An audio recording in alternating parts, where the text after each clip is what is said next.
So what we've seen the usage of thermal camera before is in law enforcement.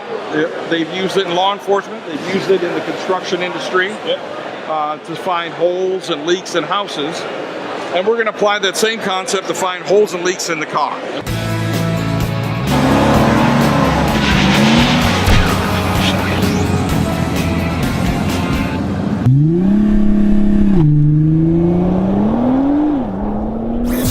So I'll show you. Really what we're after, it's going to be like this. So if there's a leak, like a 13 CFM leak, when it's the plug, that's a plug that we pulled out on purpose, and it shows up nice and bright. All right, so how do you do it? First of all, you got a machine that's pumping hot air into the car, right? So we have a machine that puts the air. That air flows through a heater. Okay. Heats the air. That heated air goes into the car, and then that heated air tries to find its way out of the car. So once that heated air gets out of the car, then it's going to heat up the sheet metal or the plastic or whatever around that hole where it's trying to get out of the car. It'll light up, and we know there's a hole there. All right, so show me. So we'll show you. Show me with the camera. So he's got the thermal camera. All right, you got the business end of this thing, right? Thermal camera. All right, so let's see you do this. All right, so we're right here. Okay. Right, here's my hand, see? Let me see. Moving around. Yeah, got it. Yeah, got your hand, all right. And I'm going to just touch the car. Okay. Hold it there for about 10 seconds or so. And then I'm going to let it go, and there's your heat signature. So got it. It's pretty sensitive. Picks up just that small heat transfer.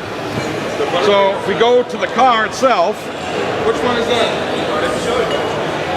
And now we're going to the car. Okay. So the heater's on. Okay. It takes a little bit to heat up. You can see a couple of things. Show the keypad. So we have a keypad here, and the keypad has a wire going through it.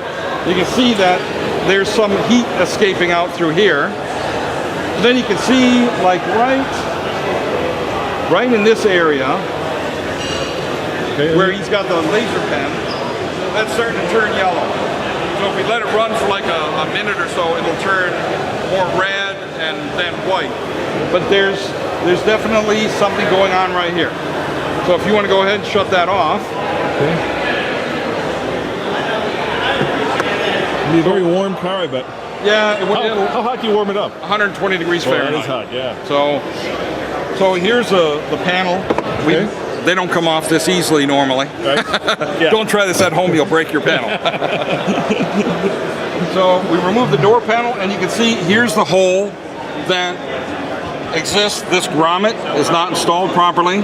We have the arrow showing it there. It's a little dark in here. Yeah, I can see it. But you then have to install the grommet. So what we found was, grommet's not in its correct location.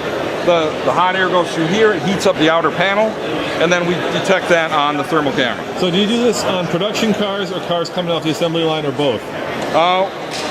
We only have 3 thermal cameras right now. Okay. But so we do it during our launches right now. We're trying to get more of them on the assembly plant, but we can take this on the assembly plant as well. We do air leakage on all our cars that come off, not everyone. We sample 10 to 20 a day. We do air leakage, and we're trying to introduce this thermal camera now to all the plants so it makes their job easier too. Because you can imagine if you just got a number and it was high by 5 liters per second, the question is, where is it, right? Where is that hole? There's 200, 300 holes that go through a typical body structure. You don't know where it is. So with the thermal camera, you can find it right away. Yep, find it right away.